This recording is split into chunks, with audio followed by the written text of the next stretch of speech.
ज्योति सोमरस बरसाइए। वेद गम गति ज्ञान गर्जन शक्ति द्वार हटाइए। खुले द्वारा शब्द सागर भक्त जनयन आइए। जन सदा फल विष शिक्षक सानयान बचाइए। आज स्वागत नित्य गुरुवर संत शुभागम आइए। आज स्वागत नित्य गुरुवर संत शुभागम आइए। प्रेम से बोलिए जय सद्गुरुदेव।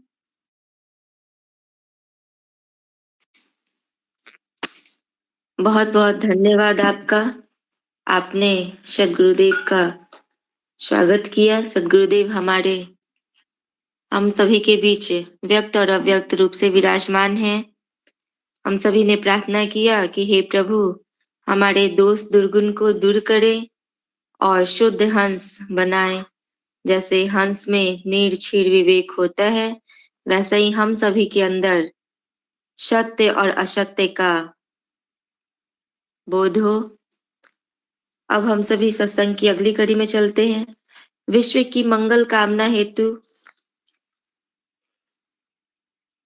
मैं आग्रह निवेदन करती हूँ श्रीमती कंचन सिंह जी से, जो दानापुर से जुड़ी हुई हैं। नहीं है क्या? नहीं,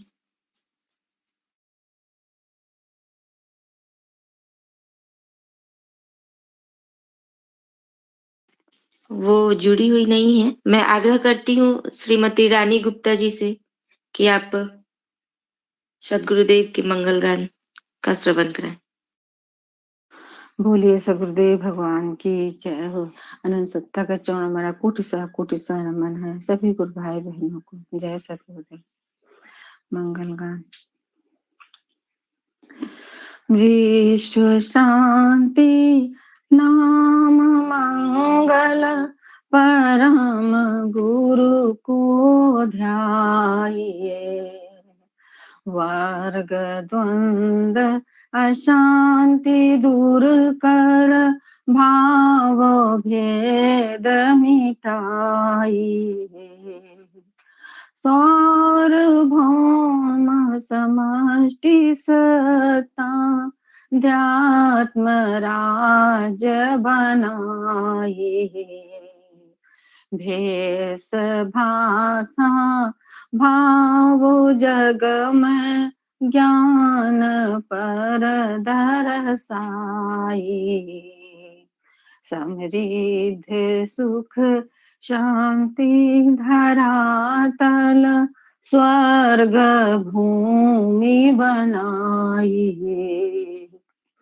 विश्व शिक्षक जन सदा फल नीत स्वर अपनाइए।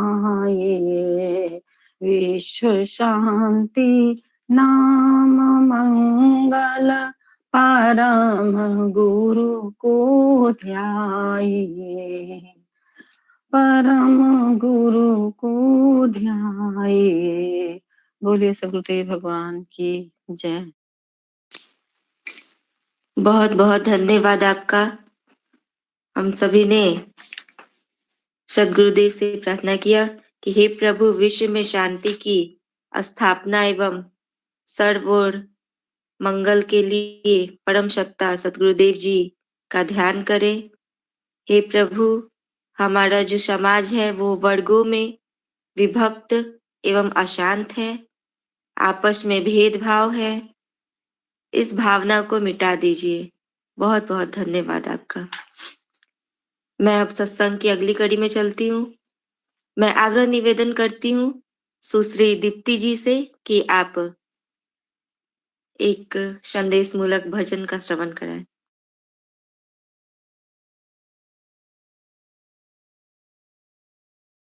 जय सद्गुरुदेव। आप सभी को मेरा प्रणाम। सुप्रभात। आज की भजन का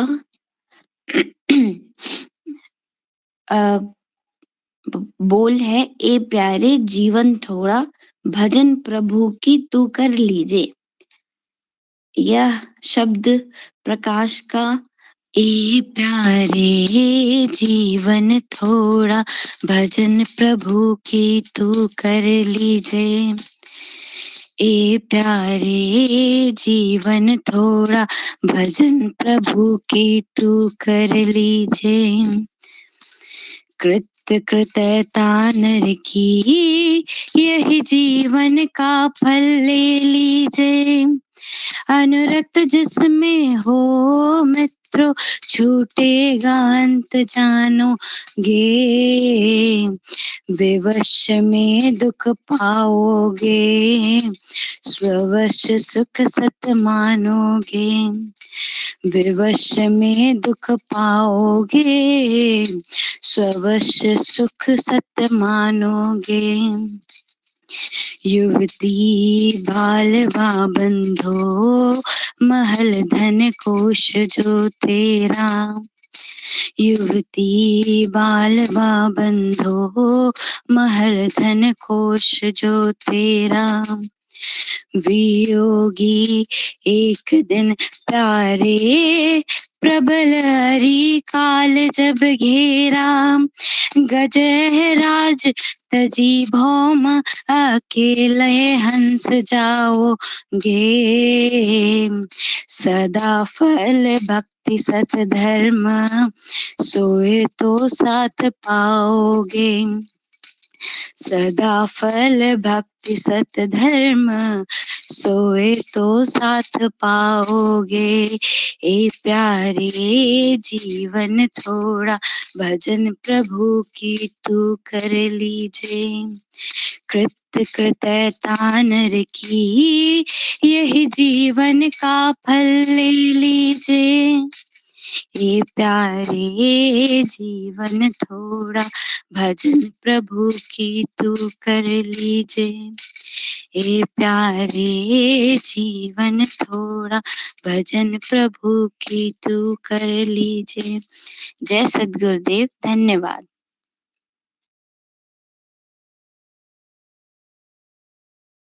बहुत बहुत धन्यवाद। आपने बहुत ही मधुर स्वरों में भजन का श्रवण कराया। बहुत ही संदेशमूलक भजन था। मैं अब सत्संग की अगली कड़ी में चलती हूँ। बीजक भाष्य जो नित्यानादि सद्गुरुदेव द्वारा रचित है। मैं आग्रह निवेदन करती हूँ श्रीमती अंजू सिंह जी से कि आप बीजक भाष्य का श्रवण करें। बोलिए सद्गुरु भगवान की जय। शरण शरण में शरण हूँ, हे गुरु बंदी छोड़। मोहि उबारो सद्गुरु यह सवार निहोर। जननी निबंधन करूं, हे विधि की जैसे। वार पार की गम नहीं, नमो नमो देव। नित्यनाथ सद्गुरुदेव के चरण। ए मनुष्य, मुहम्मदी मत से 5 वक्त नमाज का नियम है, अर्थात दिन में 5 बार खुदा की इबादत करनी चाहिए और सर्वमान निर्विवाद। सिद्धांत यह है कि जो खुदा से मिलने के इच्छुक हैं वे प्रथम अपने को खुदा के स्वभाव गुण को लाने का प्रयत्न करें। जैसे खुदा मेहरबान है वैसे ही आप भी दयालु बने और खुदा पवित्र है तो आप भी मांस मुर्गी अंडा ताड़ी शराब आदि अशुद्ध नापाक चीजों को छोड़कर एवं स्नान शुद्ध विचार, सत्य व्यवहारों का पालन कर पवित्र बने, क्योंकि नापाक में नमाज नहीं पढ़नी चाहिए। मांस, हाड़ और अंडा पेट में भर लेने से नापाक हो जाता है। खुदा अपने सच्चिदानंद स्वरूप में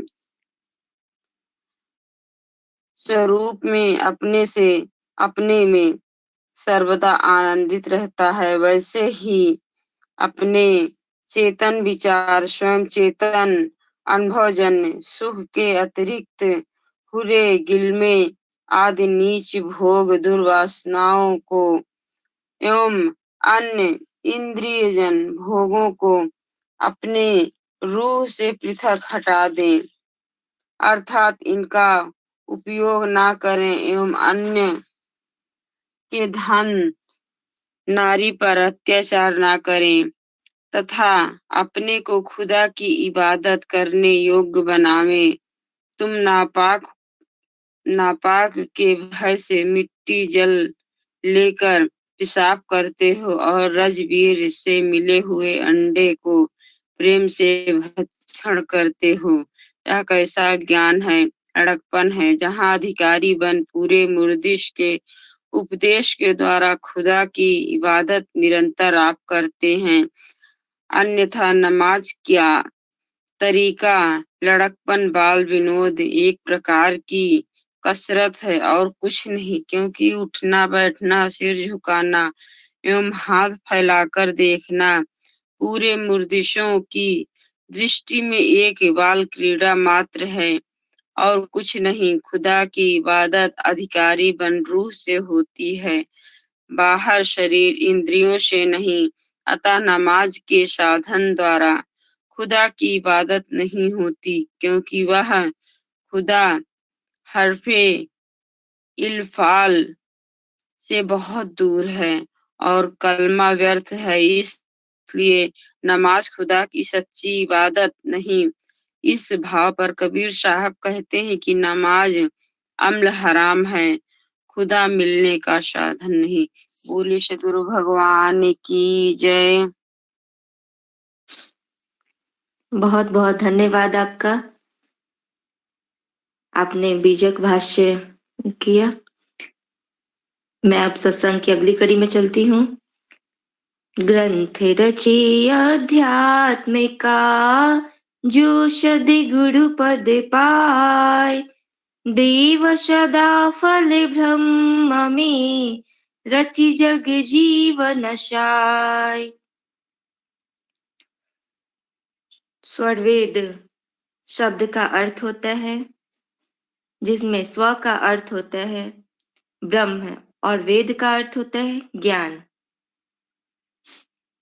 स्वरवेद ब्रह्म ज्ञान संबंधी एक महान आध्यात्मिक ग्रंथ है।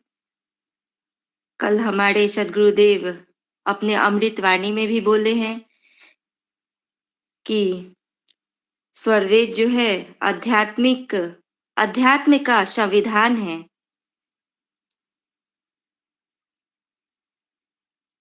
और हम सभी को स्वरवेद का दोहो का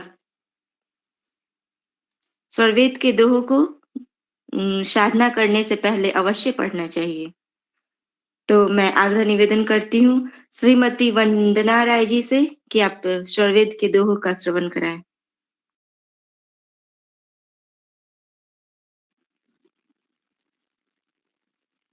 जय सद्गुरुदेव। सच्चिदानंद स्वरूप है मम आराध्य भगवान, बार बार वंदन करूं युक्ति भेद रत ज्ञान, परमानंद स्वरूप है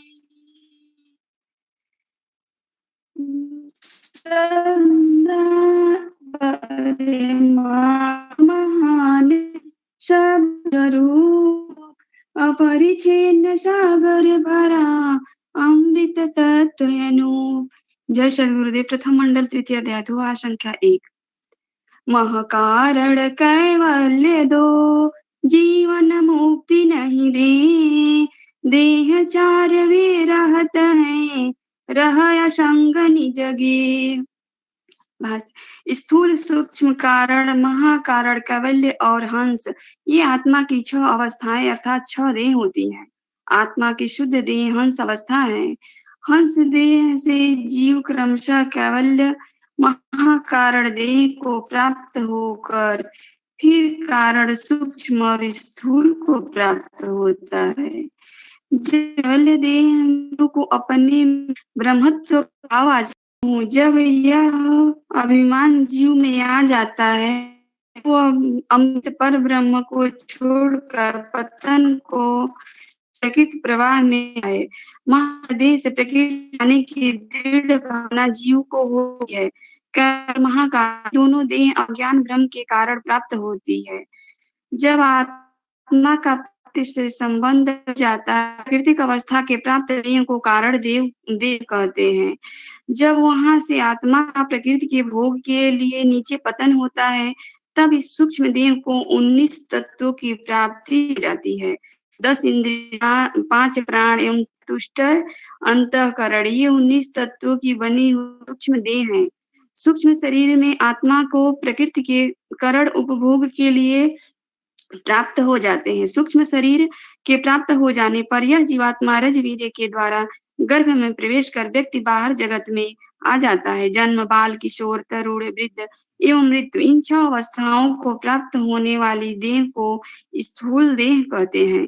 स्थूल शरीराभिमानी जीव कर्म और संस्कार द्वारा भोग प्राप्त करके बार बार जन्म मरण महादुख को प्राप्त होता है। जीव के दुख का कारण जन्म ही है। जब जन्म और मरण एवं त्रिगुणों के त्रिघात द्वंद्व से जीव छूट जाएगा तभी उसे अपने शुद्ध स्वरूप में आने पर आनंद एवं पूर्ण सुख की प्राप्ति होगी।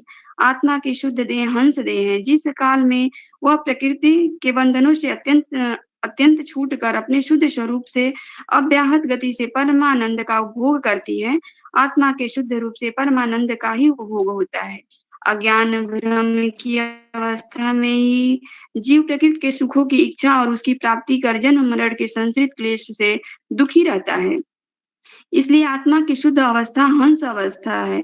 जब योगी इस शरीर से परम पुरुष की प्राप्ति कर जीवन मुक्त हो जाता है तब अज्ञान भ्रम की ग्रंथि एवं अनात्मा जड़ जगत का आत्मा से अभाव हो जाता है। इसलिए उस जीवन मुक्त योगी में अज्ञान भ्रम न रहने के कारण कैवल्य और महाकारण दोनों देहों का भाव हो जाता है। फिर भी वह योगी इस शरीर में रहकर अपने इंद्रियादिकों के द्वारा शरीर संबंधी प्रकृति व्यवहार को चलाता है। परंतु इस देह इंद्रिय संघात में रहकर भी जब कमलवत असंग निर्लेप रहता है इसलिए शरीर में रहने के कारण जीवन मुक्त सहज योगी में स्थूल सूक्ष्म कारण और अपनी शुद्ध सत्ता हंस देह रहती है। इन प्राकृतिक 3 शरीरों के साथ रहने पर भी वह योगी इनके अधर्मों से असंग हो अपने शुद्ध चेतन स्वरूप में रह ब्रह्मानंद परम सुख को प्राप्त करता है। जीवन मुक्त और विदेह मुक्त ये योगी की 2 अवस्थाएं होती हैं। शरीर छूटने पर ही वह शरीर संबंधी कर्मों और त्रिगुणों से अलग होता है। तब तक शरीर में तब तक असंग अवस्था में भी प्रकृति के धर्म शुद्ध आत्मिक से होते रहते परंतु धर्म उसको नहीं करते। वह सारे कार्यों करते हुए इन कर्मों से इसलिए जीव प्रकृति के 3 विशेष संबंध और संबंधों से वह इस शरीर में मुक्त शुद्ध हंस अवस्थान रहता है। जीवन मुक्ति योग है। जीवन मुक्ति विदेह मुक्त होता है अर्थात जो मुक्त है वही मुक्त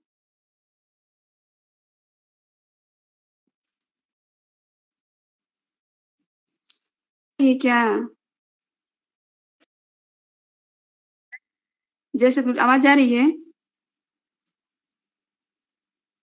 आ रही आवाज आ हाँ रही है। आ रही है आपकी।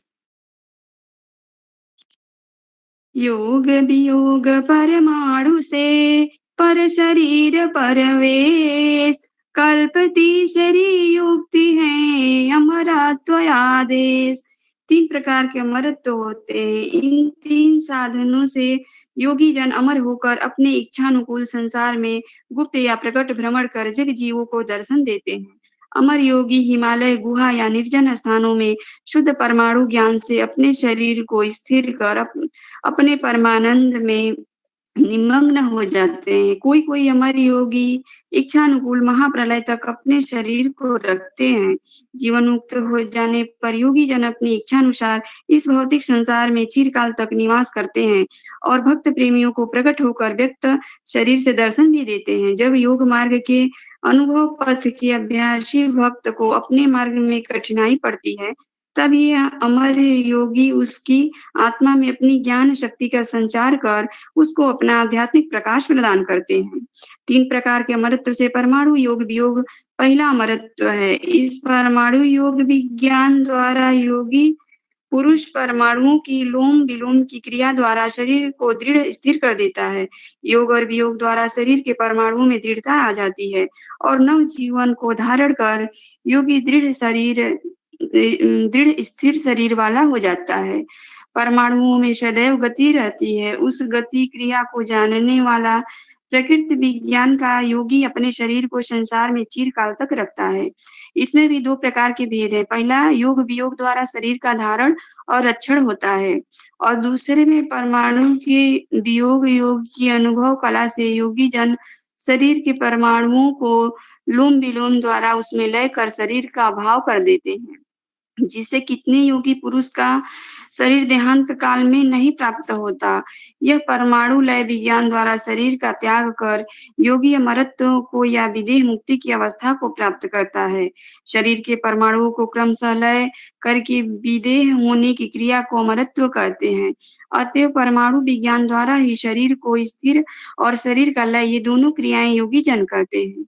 यह एक प्रकार का अमरत्व है। दूसरा अमरत्व जिसके द्वारा शरीर छूट जाने पर भी योगी लोग दूसरे के शरीर में प्रवेश कर चिरकाल तक संसार में रहकर अपना आध्यात्मिक प्रकाश संसार को प्रदान करते हैं। यह काया प्रवेश है। जो योगी जन प्रकृति प्रबल वेग में अपने शरीर को रखते हैं, असमर्थ हो जाते हैं, तब वे योग विज्ञान द्वारा दूसरे के शरीर में प्रवेश कर जाते हैं। यह भी क्रिया प्रकृति विज्ञान में सबसे श्रेष्ठ है। यह भी क्रिया परमाणुओं के योग द्वारा ही होती है। जिसको परमाणु क्रम का ज्ञान नहीं है और न ब्रह्मलोक की प्राप्ति है, वह प्राकृतिक योगी काया प्रवेश नहीं करता। ब्रह्माधार पर ही प्रकृति की सारी क्रियाएं होती है। विभूति जानने वाला प्राकृतिक योगी भी इस काया प्रवेश द्वारा दूसरे के शरीर में प्रवेश करता है, परंतु विहंगम योगी जिसकी सदैव ऊर्ध्व चेष्टा अनुभव पथ में होती रहती है, उसके लिए यह क्रिया एक क्रीड़ा मात्र है। यह स्वाभाविक शक्ति जीवन मुक्त योगियों में स्वयं प्रकट होती है और योगी की यह महिमा है कि वह स्वतंत्र रूप से काया प्रवेश या शरीर का त्याग कर अमरत्व को प्राप्त करे। विहंगम योगी को अल्प चेष्टा से ही यह प्रकृति की महती क्रिया स्वाभाविक सरलता से सिद्ध हो जाती है। उसको इसके लिए विशेष यत्न करने की आवश्यकता नहीं पड़ती। स्वाभाविक सहज चेष्टा से यह क्रिया स्वतः हो जाती है। किसी प्रधान और आवश्यक हेतु के कारण ही इस क्रिया को कोई योगी पुरुष प्रयोग करता है। यह योगियों की साधारण क्रिया है, कोई विशेष अवस्था की प्राप्ति या चिन्ह नहीं है, परंतु यह योग विज्ञान भारत के प्राचीन योगियों की विद्या है, जिसका वर्णन सद्गुरु सदाफल देव जी महाराज ने अपने इस सदग्रंथ में किया है। तीसरा अमरत्व कल्प का होता है। जड़ी बूटी और योग रसायन के प्रभाव से इन औषधि संयम द्वारा भी शरीर को दीर्घ काल तक संयमी पुरुष रखते हैं। ब्राह्मी महाकल्प के द्वारा यह शरीर दीर्घ काल तक रहता है और भी प्रयोग प्राचीन ग्रंथों में पाया जाता है, जिसका विज्ञान आज लुप्त है।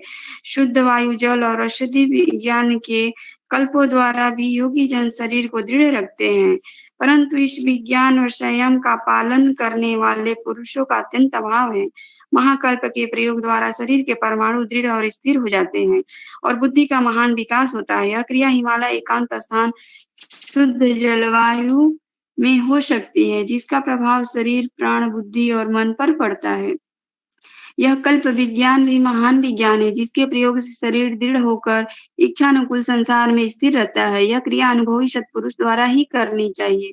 यह भी कल्प विद्या प्राचीन योगियों की विद्या है। अभी भी अनेक स्थानों पर इन अमरत्व प्राप्त योगियों के दर्शन मिलते हैं और योगी जन हिमालय या वन की गुहा में अपने कल्प या योग विज्ञान द्वारा शरीर को रखकर स्वतंत्र रूप से अपनी योग समाधि में निमग्न रहते हैं। अमरत्व की कला अध्यात्म विद्या अनुभाविक जीवन मुक्त योगियों के द्वारा ही प्राप्त होती है और इन महती क्रियाओं को योगी जन ही करते हैं। इसलिए इस विद्या के पूर्णवेत्ता महान योगीश्वर सदगुरुदेव ने अपने इस सदग्रंथ में आवश्यक समझकर इस गुप्त विद्या की चर्चा की है। बोलिए सदगुरुदेव भगवान की जय।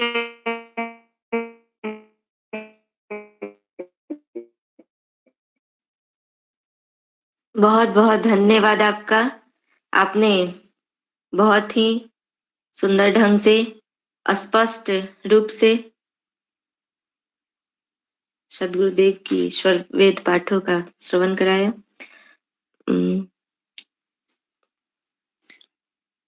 कीट तार से चढ़ते हैं शहता वायु झकोर, त्यों मन माया वेग में तार धरत चढ़ मोर।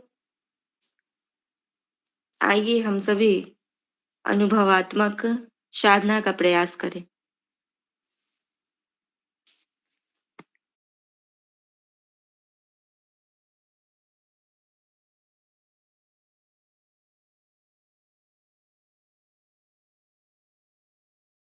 बोलिए सदगुरुदेव भगवान की जय। सहज योग अति दुर्लभ, सहज सहज में होय, चलत फिरत छूटे नहीं, अंतर दृष्टि समोय। अलल पक्षी महियाय कर, कैसे उलटे जाय, चढ़त उठत उड़त चले, मातु पिता घर पाए। अहर्निश वंदनीय सदगुरु सत्ता के चरणों में कोटि कोटि सह नमन वंदन। ऑनलाइन उपस्थित सभी गुरु भाई बहनों को मेरा नमन एवं जय सदगुरुदेव।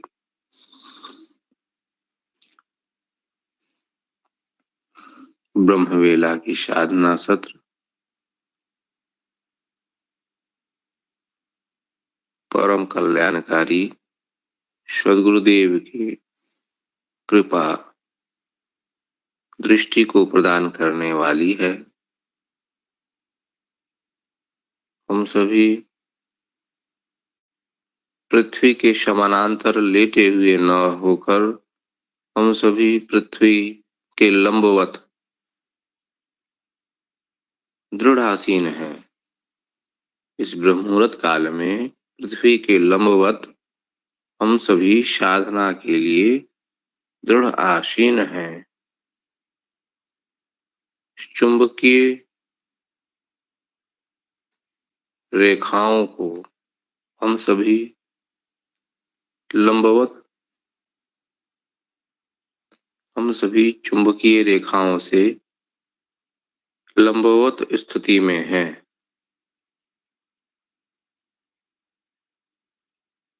हम सभी को आध्यात्मिक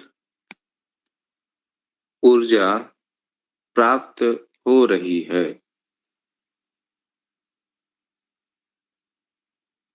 यह पूरा पूरा विज्ञान है। विज्ञान का अर्थ है विशेष ज्ञान। आइए हम सभी इस विशेष ज्ञान के पथ पर अग्रसर हों। हम सभी सर्वप्रथम सूक्ष्म प्राणायामों का अभ्यास करेंगे। श्वसन गति का निरीक्षण। हर एक आती जाती श्वास हमारी जानकारी के अंतर्गत ही हो। दृष्टा भाव से हम सभी अपने चेतना को अपने श्वासों के ऊपर लगाएंगे।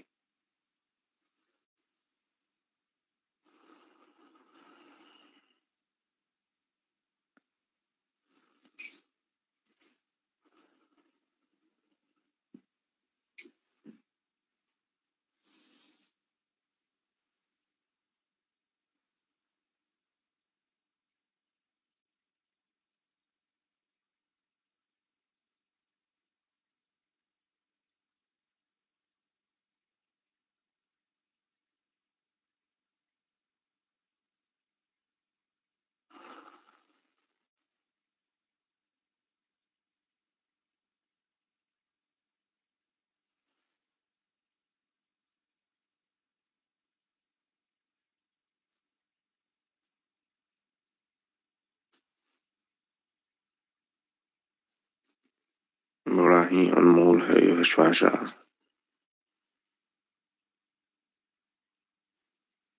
प्रारब्ध की पोटली से सीमित मात्रा में आयु रूप में हम सभी इन श्वासों को लेकर आए हैं।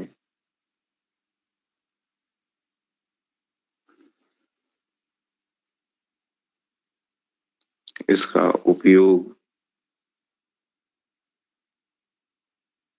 विवेक युक्त होकर करना है।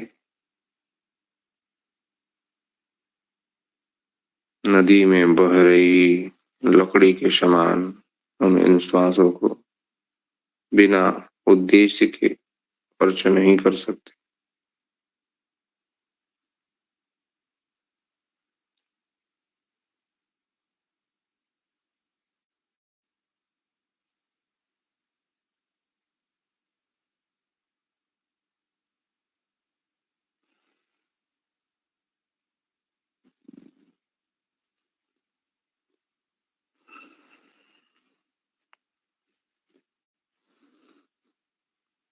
इस अभ्यास को यहीं विराम देते हैं। चलते हैं ओम के उच्चारण की ओर। सभी गुरु भाई बहन लंबी एवं गहरी श्वासों को भरें।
हम सभी 3 बार मध्यम स्वर में ओम का उच्चारण करेंगे।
प्राणायामों के अभ्यास को यहीं पर विराम देते हैं।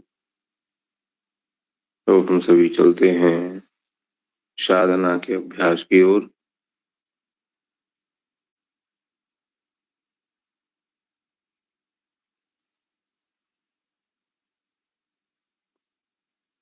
गुरुमूर्ति गति चंद्रमा सेवक नयन चकोर पलक पलक निरखत रहे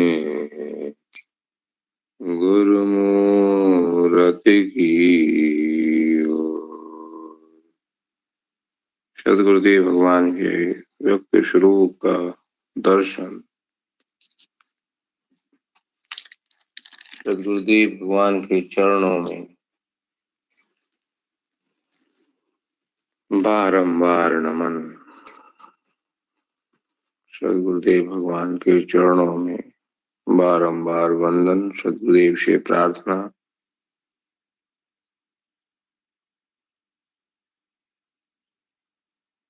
प्रभु, मैं बलहीन, अबोध, दुराग्रही, मन के आधार पर चलने वाला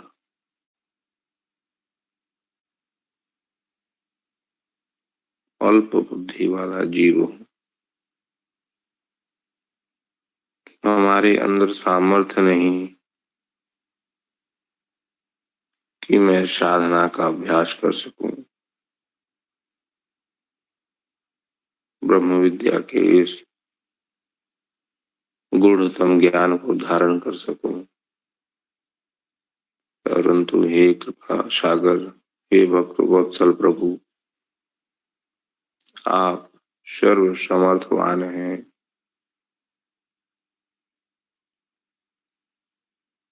हे प्रभु, मैं आपके शरणागत हूं। आप हम सभी पर कृपा, हम सभी पर कृपा करें प्रभु। सभी गुरु भाई बहन गुरु मंत्र का मानसिक जाप कर लें।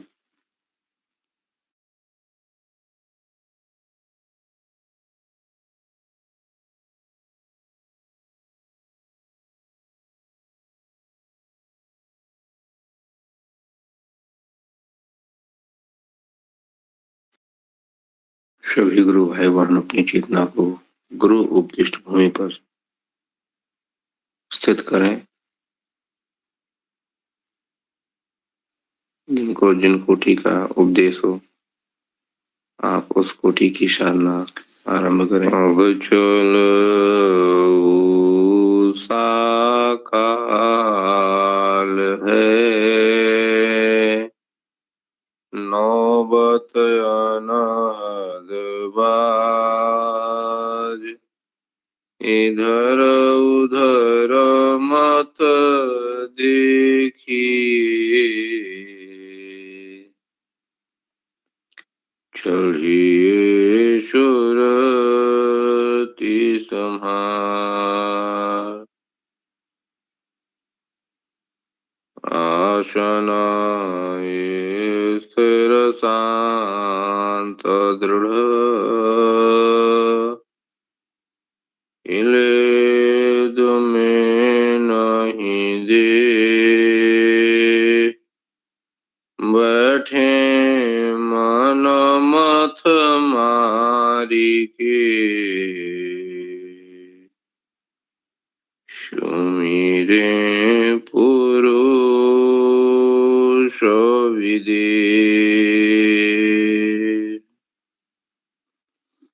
चक्षु के चेतन किरण को, एक मिले हो मिलाए, ऊर्ध्व भूमि को चढ़ी सको, अन्य न कोई उपाय,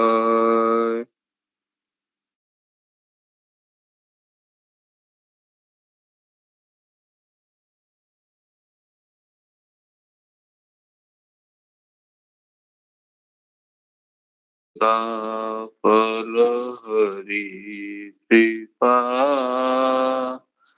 तब अमरापुर जाय। अनुभव गति का पंथ है, बूझत बूझत बूझ, साहिब अनुभव गम्य है, सूझत सूझत सूझ, साहिब अनुभव गम्य है, सूझत सूझत सूझ। साधना की समाप्ति पूरी हो चुकी है। सभी गुरु भाई बहन अपनी आंखों को बंद कर लें, दोनों हथेलियों को आपस में रगड़ें, गर्म होने के पश्चात आंखों के ऊपर रखें।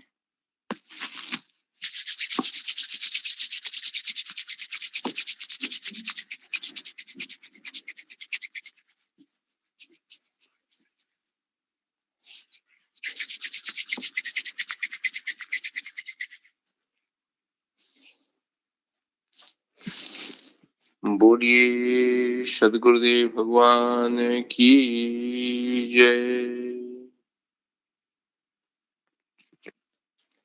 बहुत बहुत धन्यवाद आपका साधना का अभ्यास कराने के लिए।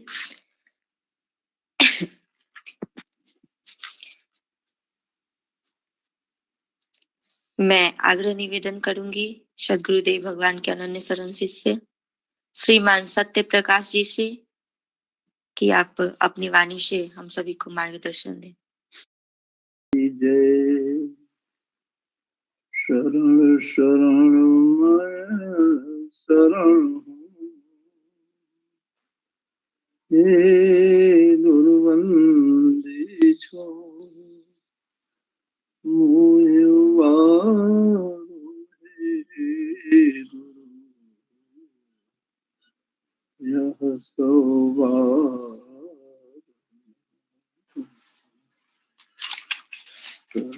गिरे की लाज को राखो कृपा निधान। मुझे परम आदरणीय स्वामी साफल्य जी के चरणों में बारंबार नमन, स्वामी धर्म जी के चरणों में कोटसा नमन, आचार्य श्री स्वतंत्र जी महाराज के चरणों में पूर्णतः समर्पण एवं कोटसा नमन एवं सतत प्रणाम। उनका मेरे माता जी के चरणों में बारंबार प्रणाम। आप सब उपस्थित गुरु भाई बहनों को मेरा जय सद्गुरुदेव।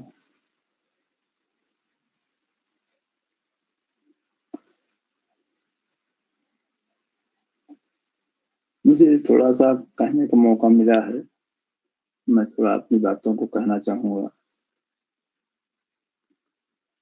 तो इस पूरे संसार की अगर सारी वस्तुओं को बांटा जाए तो हम पूरे चीजों को दो ही भागों में बांट सकते हैं, या तो जड़ होगा या तो चेतन होगा। तीसरा कोई पदार्थ आपको नहीं मिलेगा, या तो जड़ स्वरूप होगा या फिर चेतन स्वरूप होगा। उसी तरीके से हमारी शरीर भी दो भागों में है।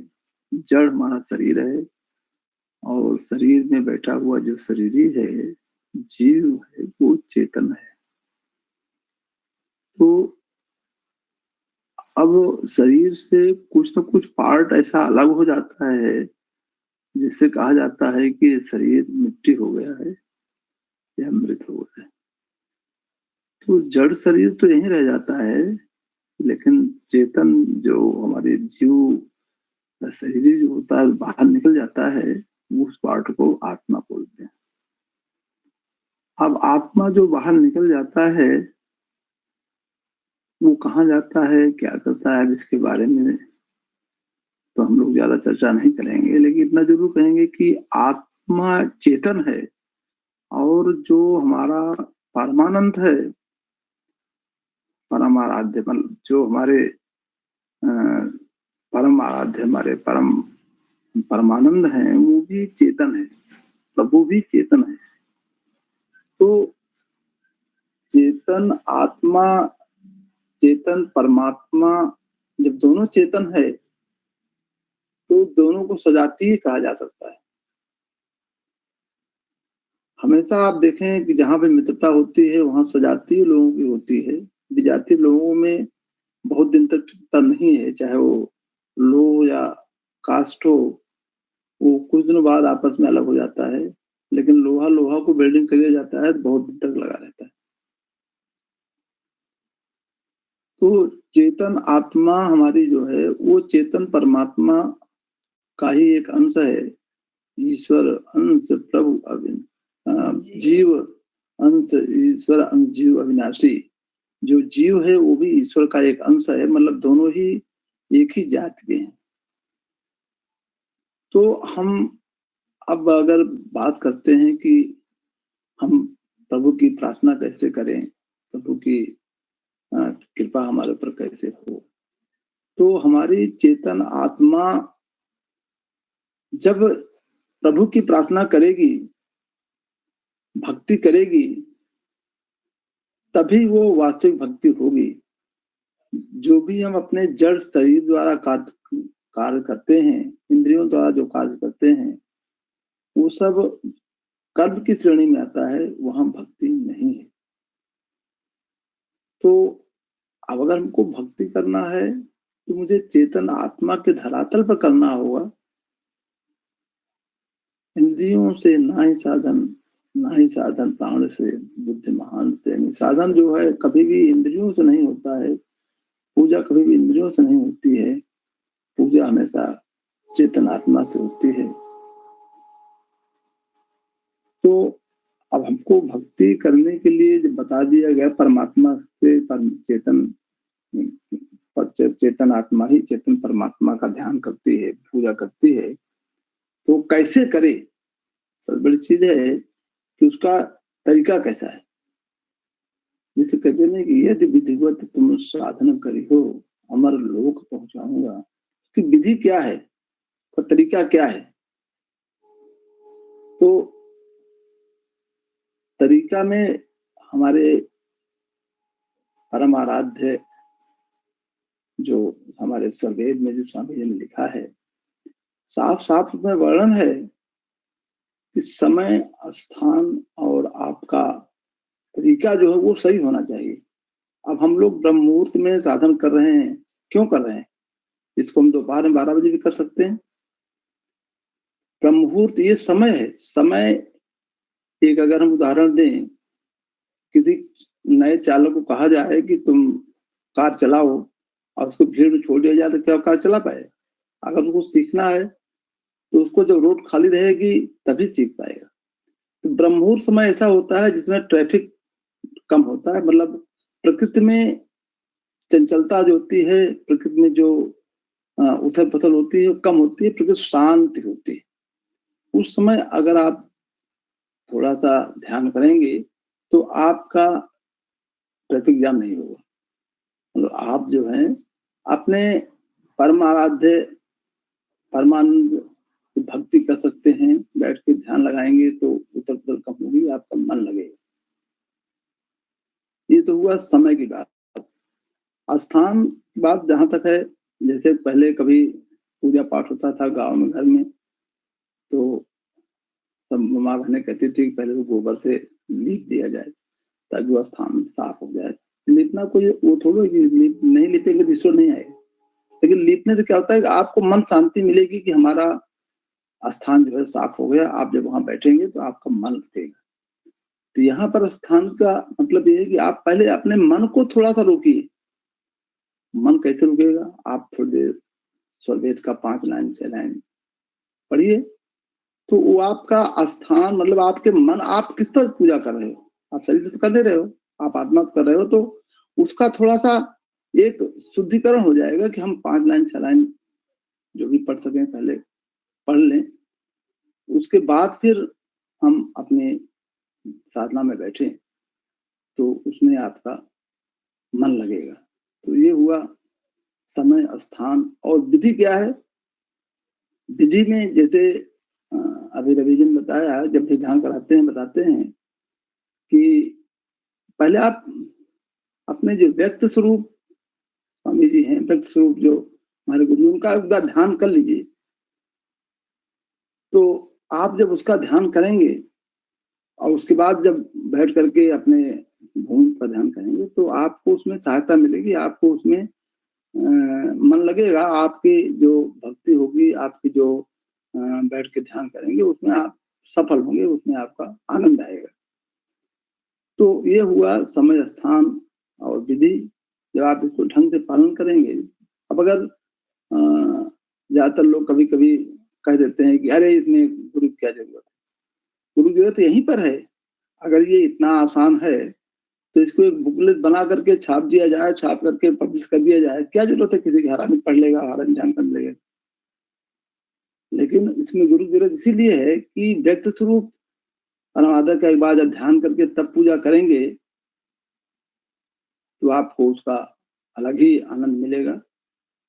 और आप ऐसे ही बैठ करके, जैसे बताया जाता है, ऐसे बैठ करके आप ध्यान करेंगे तो आप सफल उसमें नहीं होंगे। तो इसलिए बहुत लोगों को सुनने मिलता है कि मैं तो बहुत दिनों ध्यान कर रहा हूँ, मेरा मन नहीं लग रहा है। अक्सर लोग कहते हैं कि मेरा तो मन लगता ही नहीं। तो अब इसके लिए थोड़ा सा हम विज्ञान दृष्टिकोण में जाएंगे। जैसे कोई भी प्रिंसिपल होता है, कोई भी सिद्धांत होता है, तो सीधे सीधे बताया जाता है कि जैसे न्यूटन लॉ ऑफ मोशन है कि every action has equal and opposite reaction. मतलब अगर आप बाल किसी दीवार में मारेंगे तो बाल उतने ही तेजी से आपके पास वापस आएगा। तो ये तो उसका नियम है, ये सिद्धांत है, ये हुआ न्यूटन लॉ।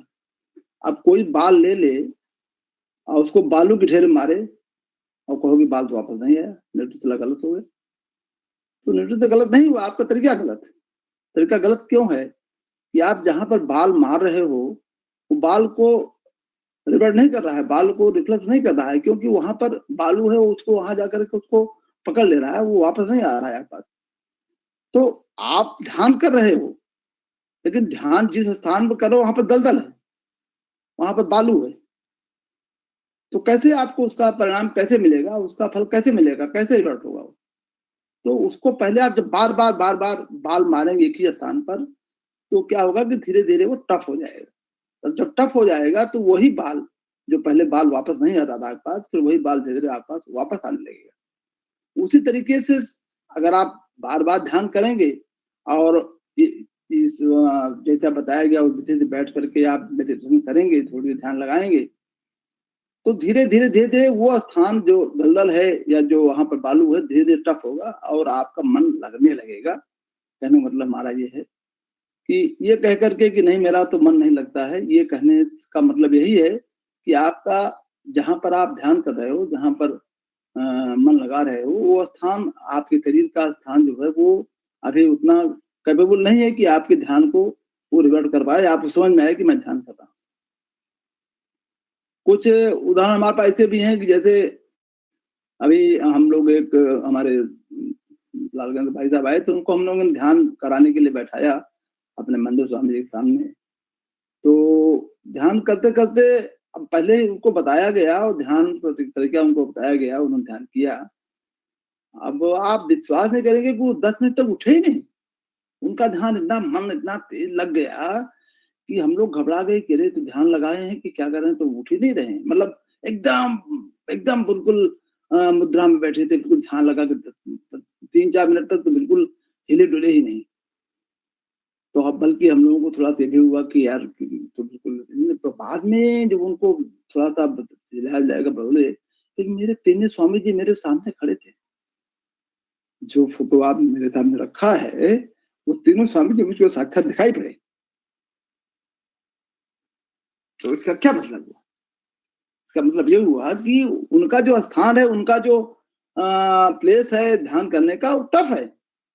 और जैसे ही वहां पर उन्होंने बाल मारा तुरंत का रिवर्ट हुआ, मतलब कि वो ध्यान उनका सही ढंग से लगा और वो स्थान में दलदल नहीं था। तो ये अलग अलग शरीर में, अलग अलग आत्माओं में अलग अलग तरीके से है। किसी को ध्यान तुरंत लग जाता है, बस बैठते ध्यान लग जाता है, किसी को लगने में समय लगता है। तो ये कहना कि नहीं ध्यान नहीं लगता है, ये बात थोड़ा सा इसी के लिए मैं कहना चाह रहा था कि ध्यान क्यों नहीं लगता है। इसका एक कारण, सबसे बड़ी चीज यही है कि ध्यान लगने का कारण ये है कि आप अपने को समझिए, थोड़ा सा उसमें प्रयास कीजिए और धीरे धीरे धीरे धीरे ध्यान लगने लगेगा। तो अब दूसरी बात यह है कि जैसे बहुत लोग, हम लोग जैसे कभी कोई जाते हैं तो लोग कहते हैं कि अरे भाई मैं तो प्रथम कोड के ध्यान बहुत दिन से कर रहा हूँ और द्वितीय कोड के साधन का ध्यान हमको करा दीजिए। तो अब कोड ही बदलना, तो एक कोड द्वितीय कोड का ध्यान आपको करा दीजिए, प्रथम कोड कर रहा हो, ये तो स्वामी जी कहते हैं कि एक बार वहां बोल रहे थे वाराणसी में कि मैं तो कहिए तुम पांचों कोटि का तरीका आपको एक बार में ही बता दूं तो क्या आप बहुत बड़े संत हो जाएंगे? पांचों कोटि का एक बार तरीका बता दिया जाए तो क्या आप बहुत बड़े संत हो जाएंगे? अरे भाई कोड ही बदलना तो ये एक साधारण तरीका है, कोड तो अपने आप बदल जाती है। अगर आप सही ढंग से प्रथम कोट ध्यान करने लगेंगे तो आपकी कोट तो द्वितीय कोट में अपने आप आभास होने लगेगा आपको कि द्वितीय कोट को उसको कहाँ पर ध्यान करना है। उसमें किसी को आपको अगर सही तरीके से अगर आप करेंगे द्वितीय कोट अपने आप आपको आभास होने लगेगा। आप जरा से किसी संपर्क में जाएंगे या किसी से कहेंगे द्वितीय कोट का साधन आपको हो जाएगा। उसी तरह जब द्वितीय कोट करने लगेंगे साधन लगातार द्वितीय कोट, तो आपको तृतीय कोट का अभ्यास का आभास हो जाएगा कि मुझे तृतीय कोट में ये आपकी वो परेशान की जरूरत नहीं कि मैं तो प्रथम कोड में दर्ज कर रहा हूँ, अब प्रथम कोड में कई साल तक करता रहूंगा, मुझे द्वितीय कोड चाहिए, मुझे तृतीय कोड चाहिए। कोड ही बदलना वो ये एक तरीके से ऑटोमेटिक है, उसमें बहुत ज्यादा आपको परेशान होने की जरूरत नहीं है। अब इसी को आप बात को अगर हमारा इतना प्रैक्टिकल एक्सपीरियंस है कि मैं प्रथम कोड के बाद द्वितीय कोड का आभास हुआ, फिर तृतीय कोड का हम लोग स्वामी जी ने खुद बुला करके तृतीय कोड के आभास बैठा करके उन्होंने कराया। तो ये कहना कि मेरी कोट नहीं बदल रही है तो ये जो है ये ठीक नहीं। आप जिस कोट में हो उसी कोट में लगा करके करेंगे तो आपको इसका आभास होगा कि मुझे अब द्वितीय कोट या तृतीय कोट में मुझे जाना है या कैसे होगा। या आप किसी कहने के तो नहीं, आपको खुद सेल्फ रिलायंस होगा कि नहीं मुझे अब द्वितीय कोट तृतीय कोट में जाना चाहिए, द्वितीय कोट तृतीय कोट में हमको उसमें आपको आभास होगा और बहुत दिक्कत नहीं होगी। तो कोट बदलने के लिए परेशान होने की इसमें बहुत ज्यादा वो नहीं है। और जैसे कि सुनने को मिलता है कि कोट बदलने के लिए लोग ज्यादा चिंतित होते हैं, तो इसमें कोई ये इतना बड़ी बात नहीं है। आप उसको करते रहें तो धीरे धीरे आपकी कोट ऑटोमेटिकली बदल जाएगी। और आगे थोड़ा सा हम अभी जैसे हम लोगों का एक्सपीरियंस है कि अभी जैसे यहाँ पर हम लोग एक ऑफिस में गए थे, लालगंज के जीएम साहब के पास हम लोग गए थे चर्चा करने के लिए कि हम लोग एक बार गए थे तो उनको सौगंध दे के आए थे। दोबारा हम लोग गए तो हुआ कि वहां पर चल करके थोड़ा सा हमसे बताया जाए कि हम लोग कार्यक्रम एक बार यहाँ रखा जाए। तो उनके जो सेक्रेटरी थे हम तो उनसे मिलने गए कि हम लोग ऐसे आए हैं और जीएम साहब से मिलना है, उनको सर्वे दिया गया था। तो उन्होंने हमसे कहा कि भाई आज तो आप नहीं मिल पाएंगे क्योंकि आज एक यहाँ के जो एम्प्लॉय था एक सुसाइड कर लिया है। अब आप सोचिए कि एक रेल कोच में जो काम करने वाला आदमी है जिसको 1 लाख ऊपर सैलरी मिल रही है और उसको ये सुनने को मिला है कि उसने सुसाइड कर लिया है, जिसकी वजह से जीएम साहब बहुत बिजी हैं आज। तो अब आप बताइए क्यों उसने सुसाइड किया भाई? किसी चीज चिंता नहीं है, अच्छी खासी सर्विस कर रहा है और वो अच्छा खासा नौकरी कर रहा है, क्यों उसका इतनी नौबत क्यों आ गई कि वो सुसाइड किया? तो बल्कि सेक्रेटरी ने मुझको एक चीज बोली कि ये तो बहुत अच्छी चीज आप बता रहे हैं और इसकी यहाँ सख्त जरूरत है क्योंकि यहाँ पर हर साल कोई न कोई सुसाइड करता है और ये बहुत बड़ी समस्या यहाँ पर है। तो अब आप क्यों, इसका कारण अगर देखा जाए तो इसका मेन कारण यही है कि आदमी आजकल विश्वास किसी ऊपर रह नहीं गया, न ईश्वर विश्वास है, इवन अपने ऊपर भी विश्वास नहीं है। जब आपको आत्मा परमात्मा और जीव का ज्ञान ही नहीं है कि मैं जड़ शरीर हूँ या चेतन आत्मा हूँ तो विश्वास कहाँ से आएगा? जब आपको विश्वास होगा कि मैं एक चेतन आत्मा हूँ हमारा महान शक्ति है, तो तब आपको अंदर विश्वास होगा ना, तब आपका आत्मा जागृत होगा। तो आदमी जब इस पर नहीं रहेगा तो उसको तो डिप्रेशन में जाएगा ही। तो आजकल ये जो हम लोग मेडिटेशन या जो ध्यान क्रिया जो बताई जाती है, it is not your choice, it is your compulsion. इसीलिए मैं कहता हूं कि आपको कंपल्सरी ध्यान मेडिटेशन करना है।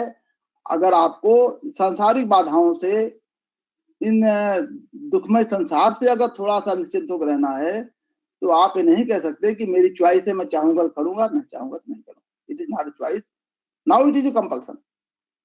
तो मैं तो कहता हूं कि जहां पर आप सत्संग हो रहा हो, जो भी हो रहा हो, उसमें चॉइस दीजिए ही मत कि नहीं, जो चाहे वो ध्यान का मेडिटेशन सीख लें, जो चाहे मेडिटेशन सीख लें। It is not choice, it is your compulsion, you have to do it. क्योंकि अगर आप इसको नहीं करेंगे तो यही हालत होगी जो इसमें समाज में है। आए दिन देख रहे हैं क्या हाल होता है, किसी के अंदर किसी को विश्वास रह ही नहीं गया। पति के अंदर विश्वास नहीं है, भाई भाई के अंदर विश्वास नहीं है, ईश्वर पर विश्वास नहीं है। तो इसका कारण ये है कि आप जो है, जब तक थोड़ा सा पहले क्या होता था, पहले लोग ईश्वर पर विश्वास करते थे। अब आज क्या है कि आज लोग अपने ऊपर भी विश्वास नहीं करते, ईश्वर की बात छोड़ी। तो अब आप जब आप थोड़ा सा मेडिटेशन लाइन में जाएंगे, थोड़ा सा ध्यान करेंगे, तो ये आपको ये कंसेप्ट आज तो स्कूलों में पढ़ाया जाने लगा, बड़े बड़े स्कूलों में, अच्छे स्कूलों में भी मेडिटेशन कराया जाता है। लेकिन उस मेडिटेशन में इसमें थोड़ा डिफरेंस ये है, वहां पर एक थ्योरेटिकल बताया जाता है, प्रैक्टिकल वहां पर उतना नहीं होता जितना यहाँ हम लोग करते हैं। यहाँ पर एक आपको सहारा मिल जाता है, एक सपोर्ट मिल जाता है, जिसकी वजह से आपका ध्यान जो है वो अच्छी ढंग से लगता है। वो चीज वहां पर नहीं मिलती है। इसीलिए आपने कई बार सुना होगा, अरे इसमें गुरु की क्या जरूरत है, हम तो अपने आप कर लेंगे। अपने आप कर लेंगे तो ऐसे ही होगा, आप बैठेंगे, बनने लगेगा, कुछ दिन करेंगे, फिर धीरे धीरे कर छोड़ देंगे। आपको एक सहारा मिल जाएगा, चाहे जहाँ रक्षक आपन न कोई, तहाँ रक्षा सब जो सोई। एक बार जब थोड़ा सा इसके सहारा ले करेंगे, अब आपको इसका लगेगा कि नहीं हम अकेले करते हैं या जब सहारा ले करते हैं, दोनों में क्या अंतर है। तो आपको पता लगेगा कि गुरु की क्या जरूरत है। सुनने को तो आजकल समाज में चले जाइए तो आप बहुत ढेर सारी बातें सुनने को मिलेंगी, आप तो फालतू वाली बात करते, लेकिन आप बैठे पहले प्रैक्टिकल कर देखिए। तो मेडिटेशन करने का तरीका सीखिए, विधि सीखिए कैसे की जाती है। यदि अब विधि तो पता नहीं है, जैसे हमने बताया कि समय, स्थान और तरीका आपको मालूम होना चाहिए, तभी तो आपको उसका आनंद मिलेगा। अब आप कहोगे मैं तो 10 बजे दोपहर में, 12 बजे दोपहर में ध्यान करने बैठा हूँ, 12 बजे दोपहर में ध्यान करने बैठेंगे तो आपको दुनिया भर की तो कोलाहल दिखाई पड़ेगा, दुनिया भर उलट पुलट दिखाई पड़ेगी, कहाँ से आपको मन लगेगा। आप सुबह उठिए, जब प्रकृति शांति है उसमें आप ध्यान कीजिए, तो आपको उसका आनंद मिलेगा। तो आपको समय, स्थान, विधि का ध्यान नहीं, का समय नहीं ध्यान दोगे और कहोगे कि तो कोई हमको कोई नहीं होता है, ध्यान ही नहीं लगता है। और ये गुरु क्या जरूरत है। जब आप करेंगे, प्रैक्टिस करें, तब तो आप उसका आभास होगा कि क्या क्या फायदा है, क्या नहीं फायदा है। तो अब ये अब अपना संस्मरण अगर सुनाने चले तो ढेर सारे संस्मरण ऐसे हैं कि जहां पर लगता है कि यस, कुछ गुरु की कुछ शक्ति है, कुछ है। अभी जैसे थोड़ी देर कुछ दिन पहले मेरे एक जो मेरा खुद का एक थोड़ा सा मोटरसाइकिल एक्सीडेंट हो गया था, तो मेरे दांत आगे वाले काफी टूट गए थे। तो रात में मैं वहां पर खाना खाया, खाना खाने बाद मुझे ऐसा लगा कि मुझे जो है रात नींद नहीं आएगी, नजर दर्द हो रहा था। तो उस समय यही हुआ कि रात में मुझे नींद नहीं आएगी, लेकिन जैसे ही मैं लेटा हूँ और यू कांट बिलीव, ऐसा लगा कि जैसे मेरे सर को उठाया किसी ने गोद में रख लिया और तुरंत नींद आ गई। सुबह 6 बजे को बढ़िया नींद टूटी। तो आभास होता है कि नहीं, ऐसा नहीं है। तो संस्मरण तो बहुत है आदमी को, लेकिन वही है कि आपको इस चीज का आभास तो हो, आप इसको करके देखिए। तो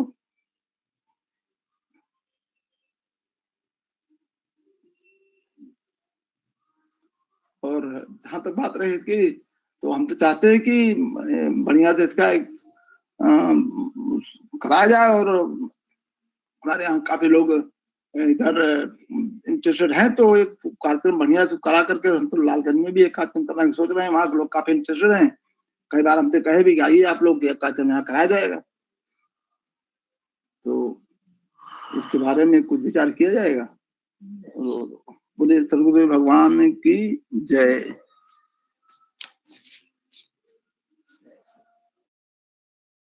बहुत बहुत धन्यवाद आपका। आपने हम सभी का मार्गदर्शन अपनी वाणी के द्वारा किया। मैं आग्रह निवेदन करती हूँ श्रीमती पंकज साहू जी से कि आप सदगुरुदेव की वंदना। आदरणीय श्रीमती पंकज साहू जी, आप सदगुरुदेव की वंदना करें।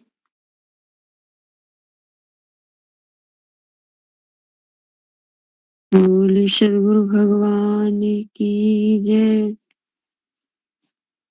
गुरु शिष्य हमें प्रभु की शरण में भक्ति अपनी दीजिए। शीघ्र प्राकृत त्रय गुणों को दूर हमसे कीजिए।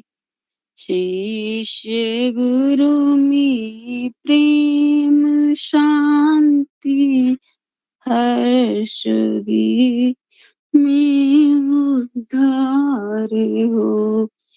योग विद्या नीति बल हो।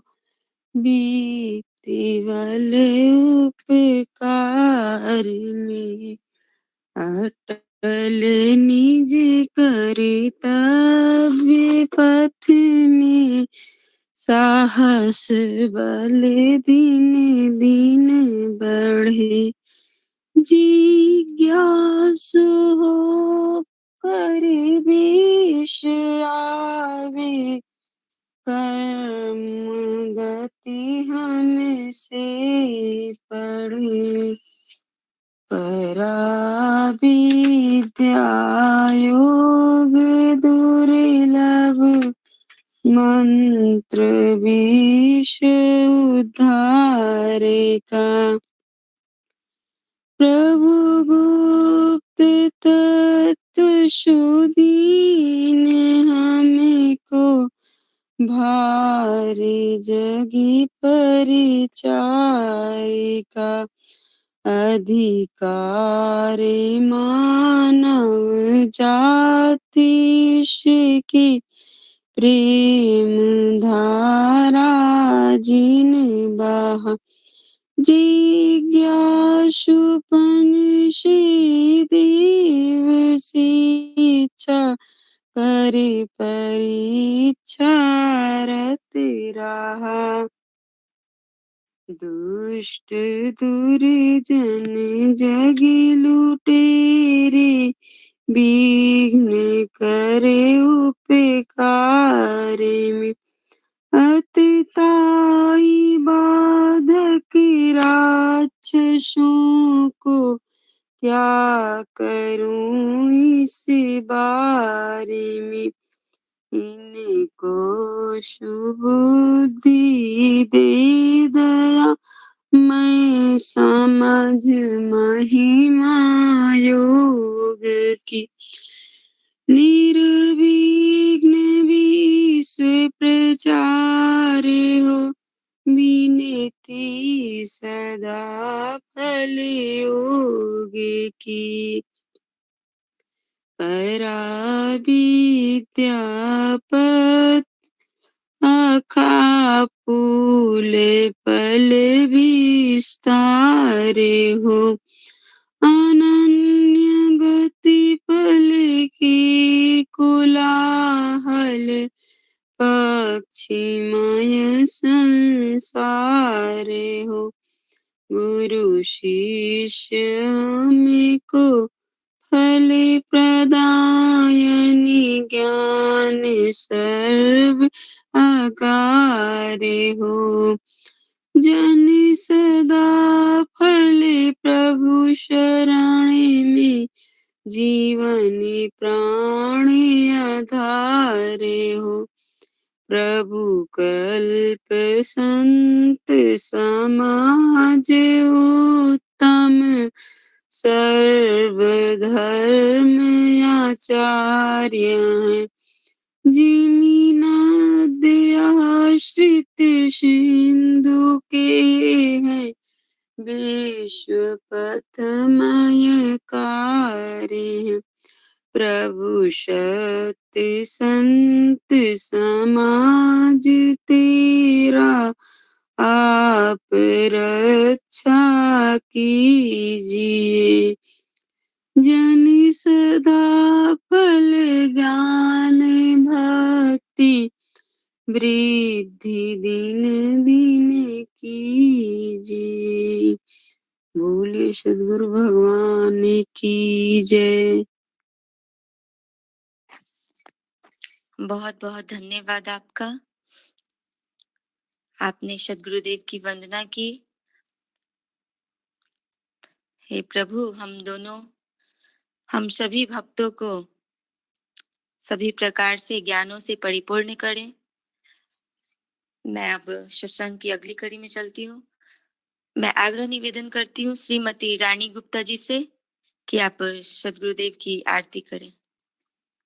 जय गुरुदेव हरे, सद्गुरुदेव हरे। शीश जनन के संशय क्षण में दूर करे, जो शरण में आवे सतपथ पावे, मोह मिटे जीव का। सुख शांति वे पावे, दुखद मिटे जग का। तुम हंस उद्धारनि आए, देव बाहगहो जन की। तुम बिन और न मेरा, शरण गहो किनकी। तुम स्वामी जगतारण, शरण शरण तेरा। प्रकृति स्वभाव मिटाओ, सहज स्वरूप मेरा। दीन दयाल दयामय, संतन संतपति। भक्ति मिले अन पायनी, आरत प्रेम गति। सद्गुरु बंदी छोरी की, पर आरती की जय। चरण कमल चित लाई के, सब अर्पण की जय। पांच तत्व बाती बरी, जगमग उजियारा। जगमग ज्योति प्रकाश के, हिय गया अंधियारा। देव परम आराध्य हो, मम पूर्ण स्वामी। जन्म सफल जन माने हो, देहु भक्ति अनामी। परम पुरुष अनुपेय विचल, परम देव आराध्य है। विरह वरु अनुराग रत, विवेक गुर गम साध है। ज्ञान दीप अखंड ज्योति, मधुर ध्वन अनहद बजे। धर अधर के पर सिंहासन, सहज स्वर अनुभव गजे। गुरुमूरत गति चंद्रमा, सेवक नयन चकोर। पलक पलक निरखत रहे, गुरुमूरत की ओर। श्वेत श्वेत में श्वेत है, श्वेत श्वेत में श्वेत। तीन पाद अमृत भरा, श्वेत समेत महानद श्वेत, अष्ट चक्र सब शून्य पर, धर अधरा के पार, तहाँ सदा फल घर किया, भूल पड़ा संसार। बोलिए सुखदेव भगवान की जय।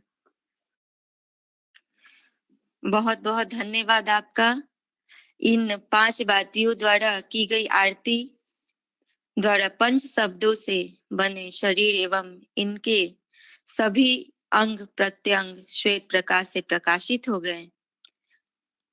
हम सभी ने प्रार्थना किया, हे सद्गुरुदेव भगवान, आप अहम भाव रहित शरणागत जीवों के प्रति अति करुणाशील हैं। हम सभी आपके शरणागत हैं।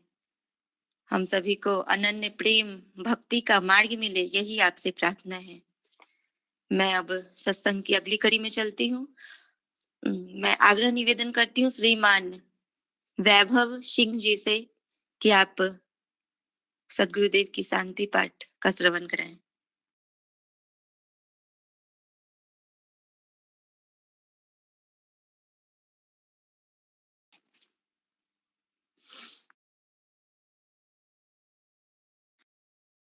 आदरणीय श्रीमान वैभव सिंह जी, अगर आप उपस्थित हो तो सद्गुरुदेव की शांति पाठ का श्रवण कराएं।